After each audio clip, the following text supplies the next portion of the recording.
우리가 오늘 함께 살펴보는 시편 63편은 다윗이 그의 아들이죠. 압살롬으로부터 반란이 일어나서 도망쳐서 광야에 있을 때 지은 시가 오늘 시편 63편이 되겠습니다.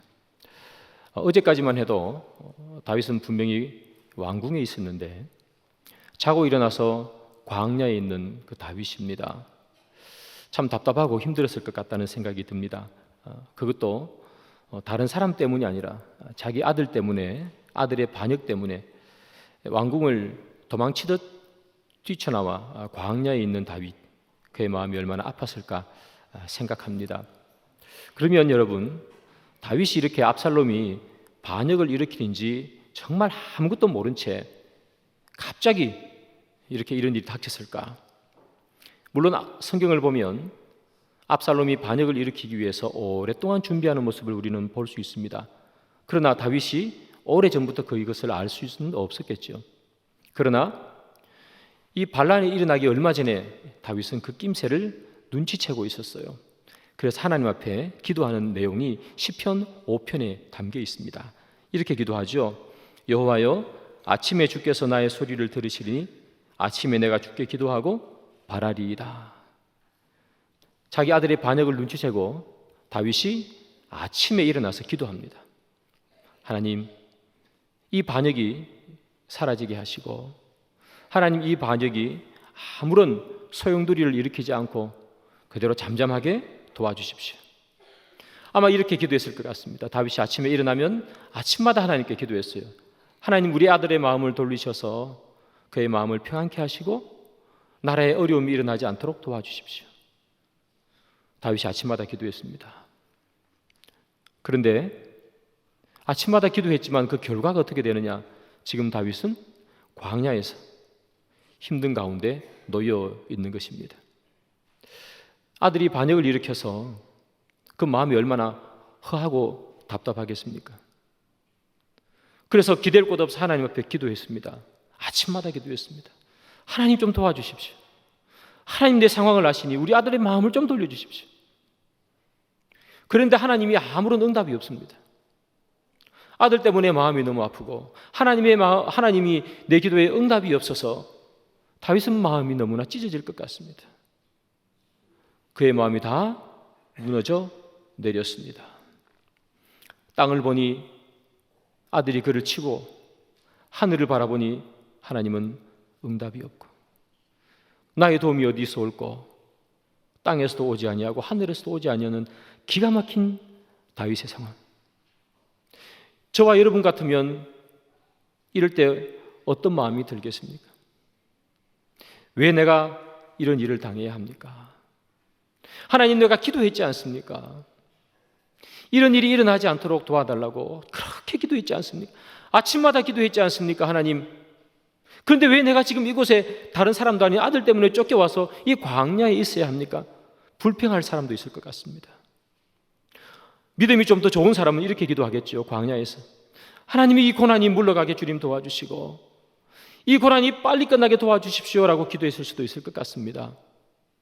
그런데 오늘 본문을 보면 다윗은 그렇게 불평하는 것도 아니고 그의 아픔이 끝나기를 소망하는 것도 아니고 이렇게 다윗은 이야기합니다. 오늘 본문 3절이죠. 주의 인자하심이 생명보다 나음으로 내 입술이 주를 찬양할 것이라. 불평도 아니고 이 아픔이 빨리 지나가기를 바라는 눈물의 기도도 아니고 그것을 훨씬 뛰어넘어서 다윗은 찬양하고 있습니다. 아니, 이 상황이 도대체 여러분 찬양할 상황입니까? 정말 믿음이 좋아도 하나님 앞에 눈물을 펑펑 흘리며 이 고난이 빨리 지나가게 해달라고 기도할 수는 있을 것 같은데 이게 지금 찬양할 그런 사건이냐 말이죠. 하나님도 응답이 없고 아들에게 쫓기는 상황이 찬양할 상황이냐 말이죠. 그런데 여러분 어떻게 합니까? 찬양하고 있습니다. 다윗은 어떻게 기도를 뛰어넘어서 찬양할 수 있는 그런 사람이 되는가? 어떻게 이것이 가능한가? 여러분, 우리가 오늘 시편 63편의 1절을 한번 보겠습니다. 하나님이여, 주는 나의 하나님이시라. 내가 간절히 주를 찾되 물이 없어 마르고 황폐한 땅에서 내 영혼이 주를 갈망하며 내 육체가 주를 앙모하나이다 라고 말합니다. 시편 63편 1절은 다윗이 지금 자기가 처해 있는 그 상황을 이렇게 표현하죠. 물이 없어 마르고 황폐하다. 그렇지 않습니까? 다윗이 지금 있는 곳이 물이 없어 마르고 황폐한 광야에 있습니다. 다윗의 마음 또한 똑같겠죠. 물이 없어 바짝 말라버린 그런 황폐한 땅 같은 것이 다윗의 마음이겠죠. 그런데 여러분, 1절에서 그렇게 고백했던 다윗이 2절에서 뭐라고 고백하는지 아십니까? 우리 다 같이 한번 읽어볼까요? 2절입니다. 시작. 내가 주의 권능과 영광을 보기 위하여 이와 같이 성소에서 주를 바라보았나이다. 다윗이 말하기를 성소에서 주를 바라보았습니다 라고 얘기합니다. 여러분, 다윗이 지금 있는 곳이 어디예요? 광야잖아요. 1절에서 다윗이 뭐라고 고백했습니까? 자기 있는 장소를 물이 없어 마르고 황폐하다는 거예요. 물이 없어 마르고 황폐한 곳에 하나님 내가 있습니다. 그것이 1절인데 2절에서 다윗은 자기가 지금 어디 있다고 얘기하는가 하면 하나님 내가 물이 마르고 황폐한 곳에 있는 것이 아니라 성소에 있습니다. 그렇게 표현한단 말이에요. 성소에 있습니다. 성소는 저 예루살렘 성전에 있잖아요. 자기는 지금 거기서 도망 나와가지고 이 광야 마른 땅에 있는데 그가 말하기를 내가 성소에서 주를 봅니다. 그렇게 얘기한단 말이죠. 여러분, 이게 무슨 말이냐 하면요, 우리가 야곱을 생각해 보면 너무 쉽게 우리가 알 수 있어요. 야곱이 아버지와 형을 속이고 도망 나왔습니다. 급하게 도망 나와느라 아무것도 가지지 못하고 그렇게 집을 뛰쳐나오듯이 쫙 도망 나왔어요. 도망 나오다 보니까 해가 어둑어둑지고 이제 더 이상 갈 수 없어 그는 잠을 청합니다. 찬송가 가사에 나오는 것처럼 야곱이 돌베개 베고 자잖아요. 광야에서. 그때 하나님께서 야곱의 꿈속에서 나타나시죠. 야곱이 하나님을 만나게 됩니다. 꿈속에서 하나님을 만나고 그가 꿈에서 깨요. 그러면서 이 야곱이 하는 말이 이야, 하나님이 여기도 계시네. 그러면서 그가 하나님을 만났던 그 광야의 그 장소를 뭐라고 이름 붙입니까? 베델을 붙였습니다. 베델이 무슨 뜻이냐 하면 하나님의 집이라는 뜻이에요. 하나님의 집, 그것을 오늘 본문으로 바꾸어 버리면 무슨 말이 되겠습니까? 성소 되겠죠.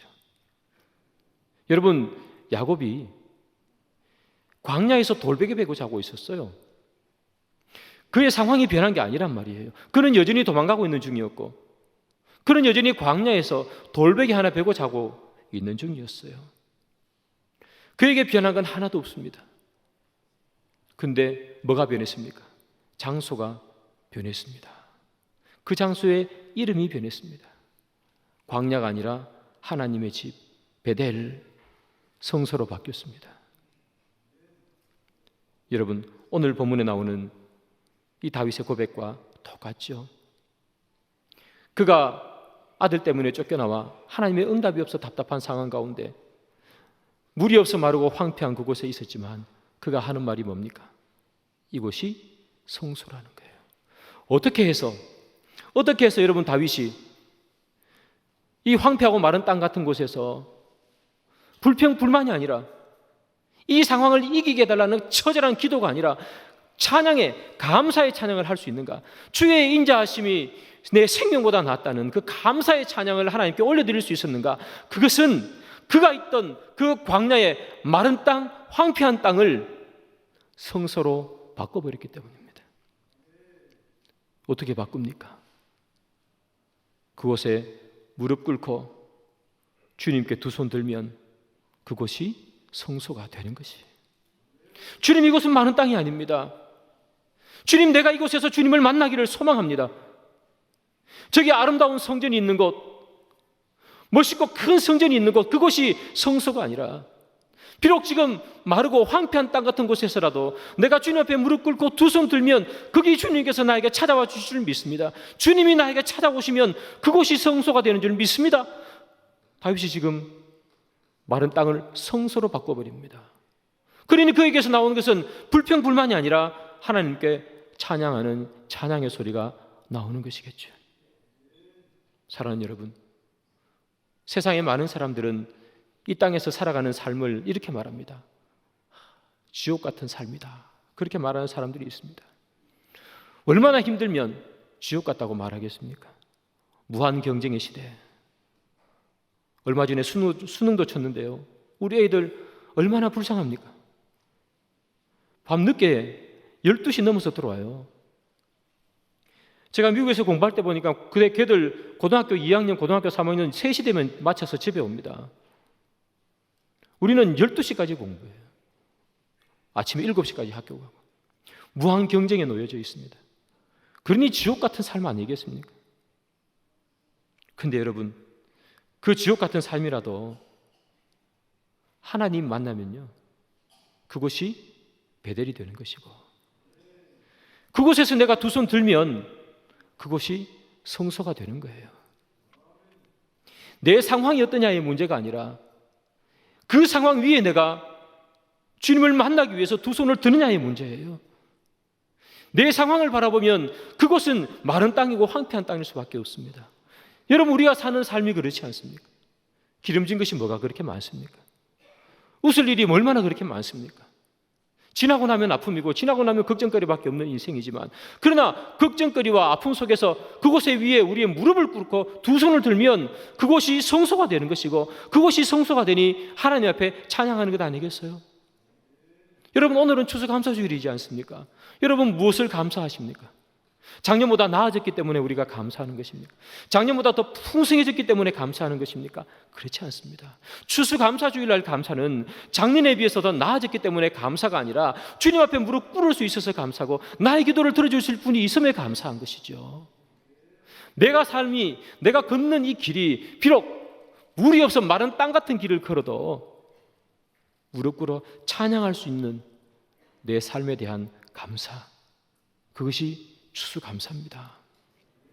사랑하는 여러분, 저는 여러분들의 삶, 여러분들이 걸어가는 그 길을 세상이 아니라, 지옥 같은 세상이 아니라 성소로 만들어 가기를 소망합니다. 힘들고 어려움이 찾아와도 그곳에서 주님을 향해 두 손 드십시오. 그러면 그것이 힘든 것이 아니라 성소가 되는 것이고, 그러면 우리의 입에서 불평불만이 아니라 찬양과 감사가 터져나올 줄 믿습니다. 자, 그런데 여러분, 광야에서 다윗이 하나님께 찬양했습니다. 큰 마른 땅에서 무릎을 꿇어버리니 성소가 되고, 성소가 되니 찬양이 나오는 것 아닙니까? 그랬더니 놀라운 일이 벌어졌습니다. 오늘 보면 5절입니다. 우리 다 같이 한번 읽습니다. 시작. 골수와 나의 입이 기쁜 입술로 주를 찬송하되. 어떤 놀라운 일이 벌어지는가? 골수와 기름진 것을 먹음과 같다, 그렇게 되어 있습니다. 저기 골수는 우리가 골수 이식 수술할 때 그 골수가 아니고, 저게 무슨 뜻이냐 하면 정말 가장 살찐, 이런 뜻입니다. 가장 살찐. 그리고 우리가 고기 같은 데 보면 맛있는 부위, 그런 부위가 좀 맛없는 부위, 그런 게 있잖아요. 가장 최상급의 부위, 이런 뜻이 바로지 골수라는 뜻입니다. 그래서 골수와 기름진, 이 말은 정말 극상품의 풍성한 음식을 말하겠죠. 자, 지금 이 다윗이 뭐라고 얘기하는가 하면 하나님 앞에 찬양을 했더니 골수와 기름진 것을 먹는 것 같다, 그렇게 말하는 거예요. 여러분, 광야에 기름진 것이 뭐가 있습니까?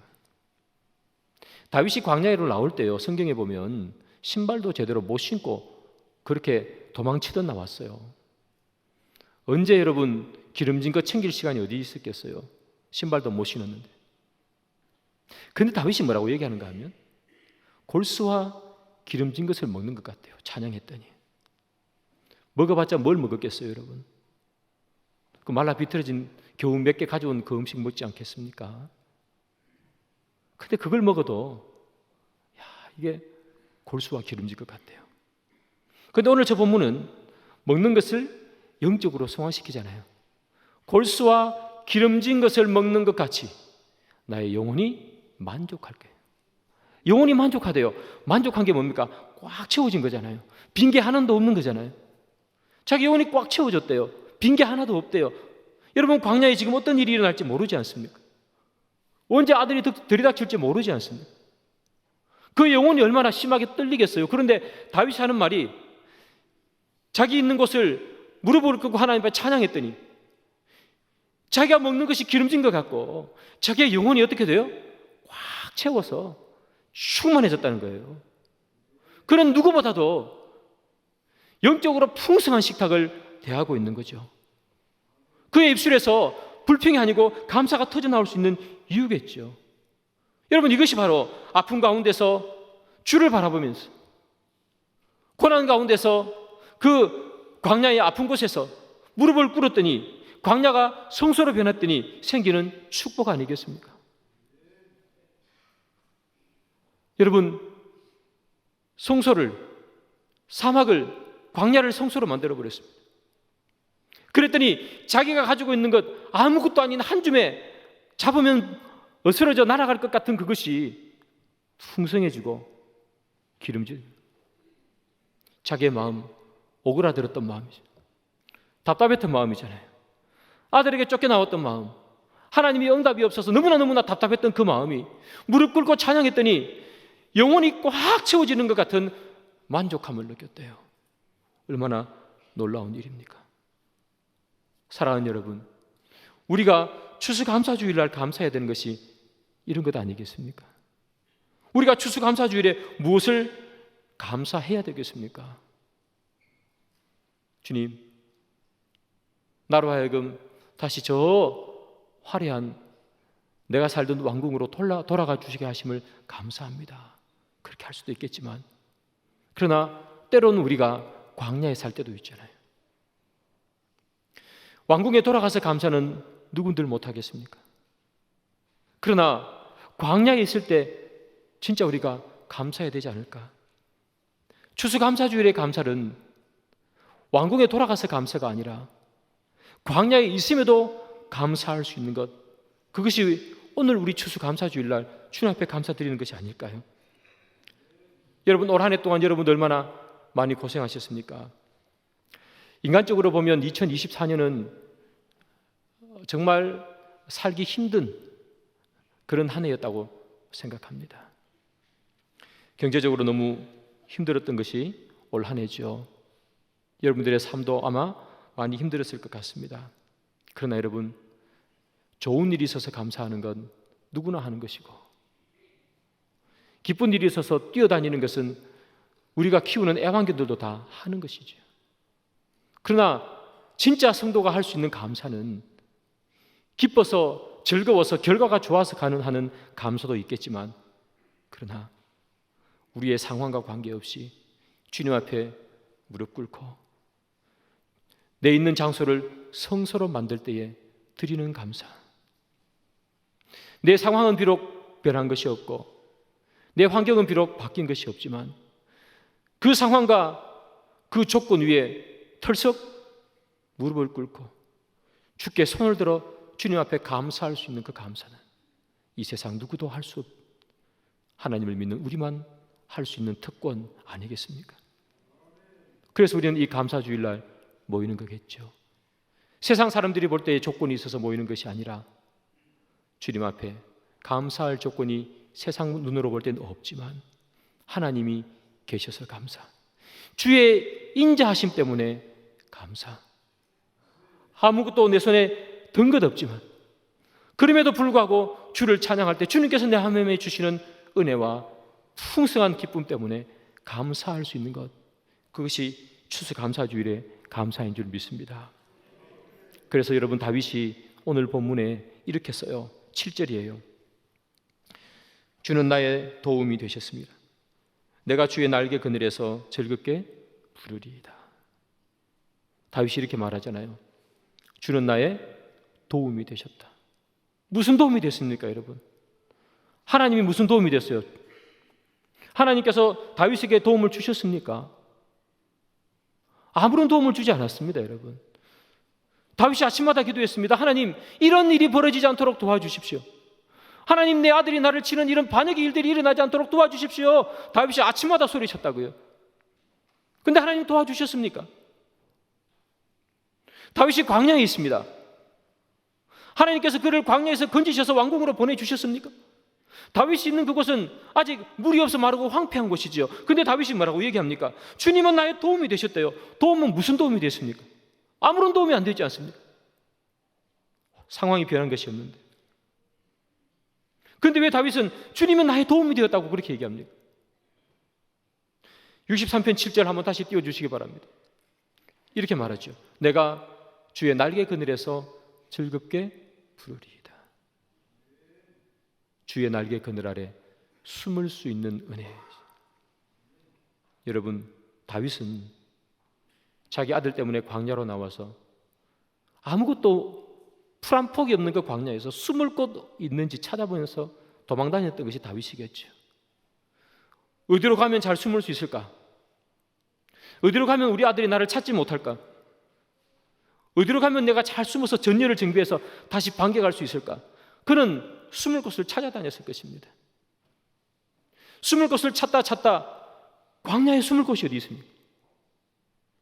마른 땅이지 않습니까? 풀 한 폭이 나지 않는 땅이지 않습니까? 황폐한 땅이지 않습니까? 그곳에 두 다리를 털썩 주저앉고 주님께 두 손을 드니 그제서야 피할 곳이 보이는 거예요. 그 피할 곳이 어디입니까? 주의 날개 그늘 아래입니다. 그래서 다윗이 하는 말이 뭡니까? 주님이 나의 도움이 되셨다. 사람들이 볼 때는 도움이 아니죠. 세상 사람들이 볼 때는 주의 날개 그늘이 보이기나 하겠습니까? 그게 무슨 도움입니까? 군사를 보내주든지 돈을 보내주든지 그게 도움이죠. 그건 다윗은 말합니다. 주님이 나의 도움이십니다. 저 우리 아들을 무찌를 만한 강력한 군대를 보내지 않아도, 내가 이 어려움을 타게 할 만한 자금력을, 풍부한 자금력을 주님께서 주지 않아도 주님이 나의 도움이 되셨습니다. 내가 주님의 날개 아래 피할 수 있기 때문입니다. 내가 두 손 들어 이 마른 땅을, 황폐한 땅을 성소로 만들어버리니, 내가 주님이 뻥 뚫린 아무것도 나를 보호해 주지 않는 이곳에서, 숨을 곳 하나 없는 이곳에서 주의 날개 아래 숨을 수 있는 은혜를 주님 주셨군요. 주님 나의 도움이십니다. 그렇게 말하지 않습니까? 사랑하는 여러분, 주님이 여러분의 도움이기를 소망합니다. 세상 어디에 있어 숨을 곳이 있습니까, 여러분? 우리의 아픔을 숨길 것도 없고 우리의 힘든 것을 숨길 것도 없습니다. 봐주는 세상이 아니지 않습니까? 우리 아픔을 누가 봐줍니까? 내가 힘든 걸 세상이 봐줍니까? 아무도 봐주지 않습니다. 나의 아픔, 나의 연약함을 드러내면 세상은 우리를 더 공격할 뿐입니다. 피할 곳이 없습니다. 도망갈 것도 없습니다. 그때 여러분, 주님 앞에 무릎 꿇으시기 바랍니다.